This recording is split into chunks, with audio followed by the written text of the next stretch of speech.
So this week I'll give you a couple of book talks on some realistic books that I just finished reading or that I finished rereading. So I commented on a couple of your posts last week that I had read Speak, the graphic novel, and that I'm presenting on that this upcoming week at the National Council for Teachers of English. So here is Speak, the graphic novel, and then Speak, the regular book, by Laurie Halse. And so I'm going to be presenting on both of these.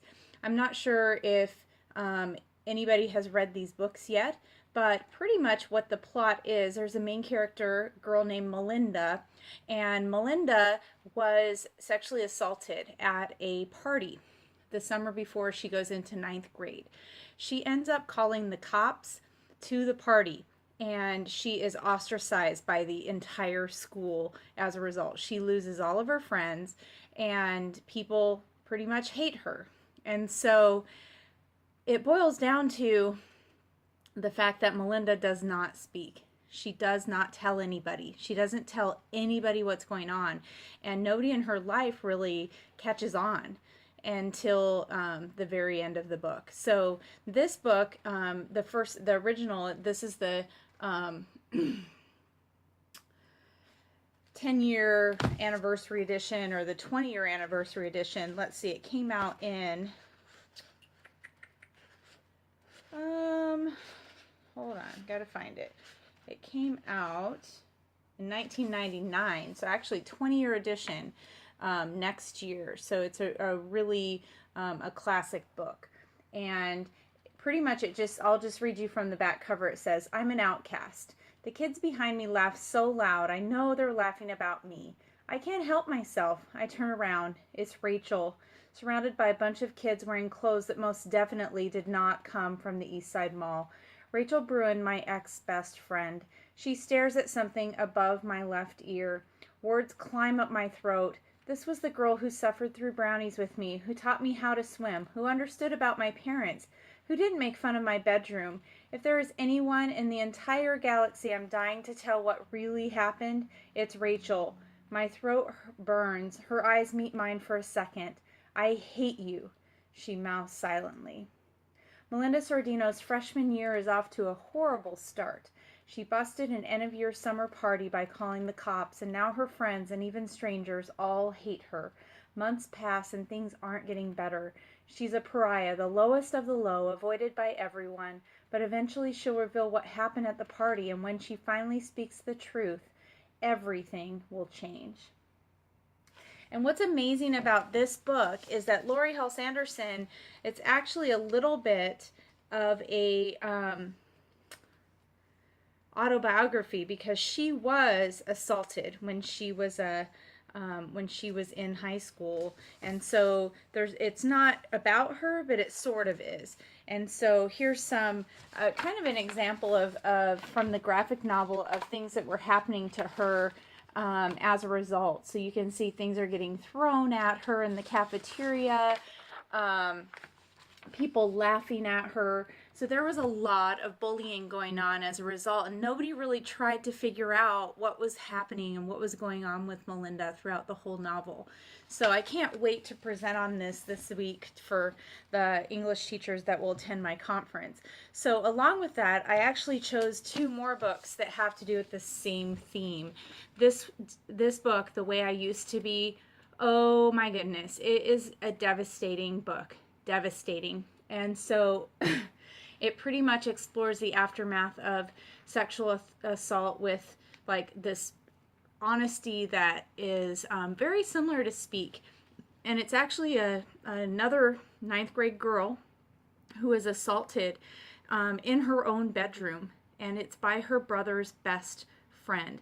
Listen to the first chapter.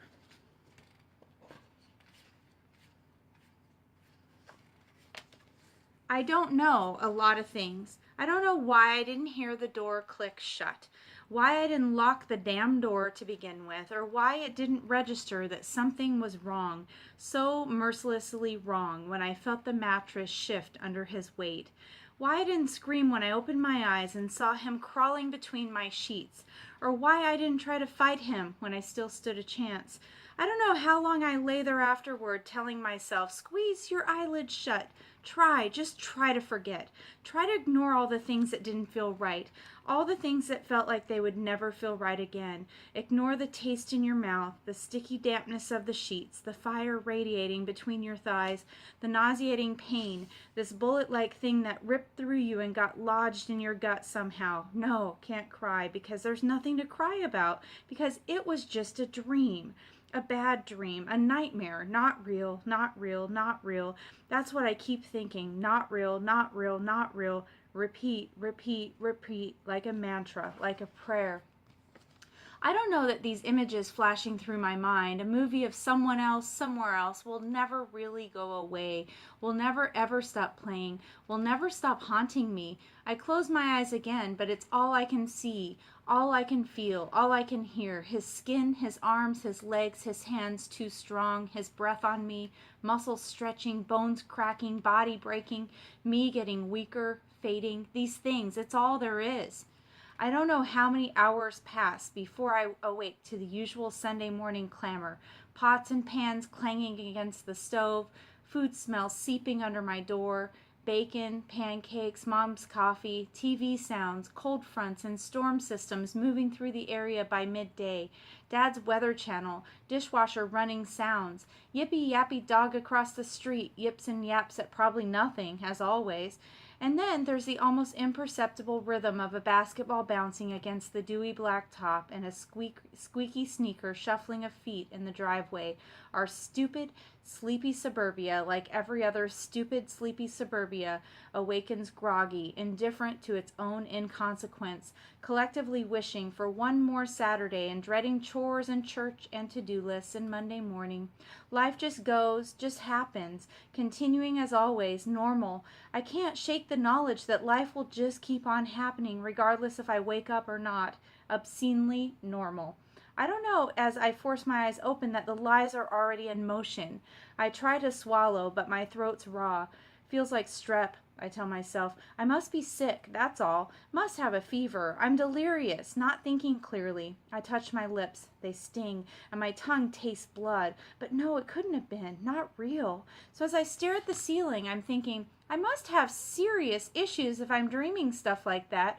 Horrible stuff like that about Kevin. Kevin, because Kevin is my brother's best friend. Practically my brother. My parents love him like everyone does, even me. And Kevin could never, not possible. But then I try to move my legs to stand. They're so sore. No, broken feeling, and my jaw aches like a mouthful of cavities. I close my eyes again to take a deep breath, reach down and touch my body. No underwear. I sit up too fast and my bones wail like I'm an old person. I'm scared to look, but there they are, my days of the week underwear and a ball on the floor. They were my Tuesdays, even though it was Saturday, because, well, who would know anyway? That's what I was thinking when I put them on yesterday, and now I know for sure it happened. It actually happened, and this pain in the center of my body, the depths of my insides, restarts its torture as if on cue. I throw the covers off. Kneecap-shaped bruises line my arms, my hips, my thighs, and the blood on the sheets, the comforter, my legs. And this was supposed to be an ordinary Sunday. Okay, and I'll just stop there. That's not the whole chapter, but that gives you an idea. So The Way It Used to Be, it's by Amber Smith, and it came out in...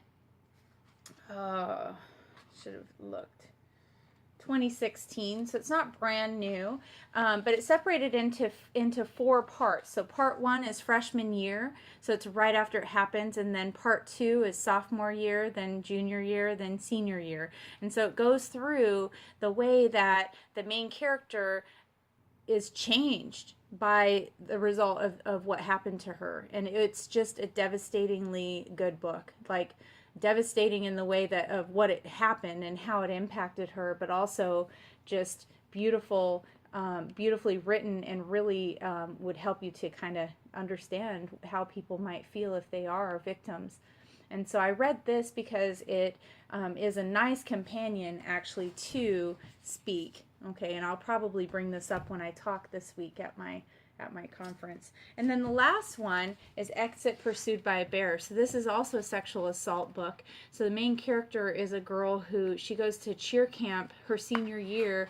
She's at cheer camp and somebody slips her a date rape drug, and so she is found the next morning halfway in the water of the lake, and she doesn't remember anything. And so what's really hard about this experience for her is that she knows what happens, and that but she can't remember what happened. She doesn't remember anything because she was drugged and she was out of it. And so she feels like she should be more impacted by what happened, but she's not.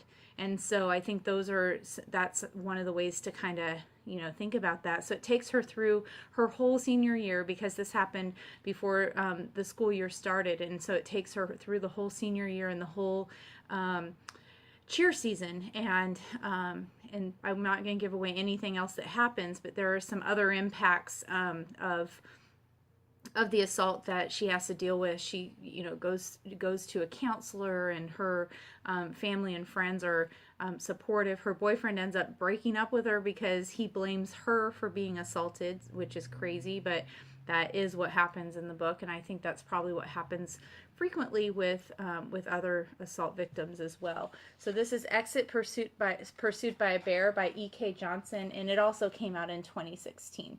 So those are my 4 books that I'm going to talk about right now that have to do with social issues, and all the same social issue, which is sexual assault, and how teenage girls are often the victims of sexual assault. So hopefully that'll give you something to think about this week. Thanks.